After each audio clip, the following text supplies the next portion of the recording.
ও যুবক, তোমার মতো হতভাগা কেউ নাই। ও নারী, তোমার চেয়ে হতভাগা কেউ নাই। ও পুরুষ, তোমার চেয়ে হতভাগা কেউ নাই। কপাল পোড়া কেউ নাই। তোমার মতো নিকৃষ্ট কেউ নাই। তোমার মতো নিমক হারাম কেউ নাই।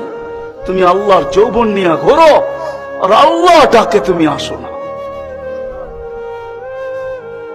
আসো না, আল্লাহ ডাকে আল্লাহ।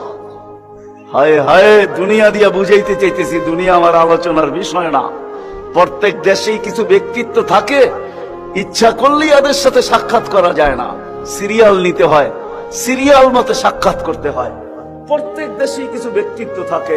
আমাদের দেশে এরকম প্রধানমন্ত্রী আছে, রাষ্ট্রপতি আছে, ইচ্ছা করলেই আপনি সাক্ষাৎ করতে পারবেন না, আপনাকে সিস্টেমে যায় সাক্ষাৎ করতে হবে। দুনিয়ার সামান্য একজন পদস্থ ব্যক্তির জন্য, যদি দুনিয়ার একজন পদস্থ ব্যক্তি, তাকে সাক্ষাৎ করার জন্য যদি সিস্টেমে যাইতে হয়, ও যুবক, রাগ হয় না।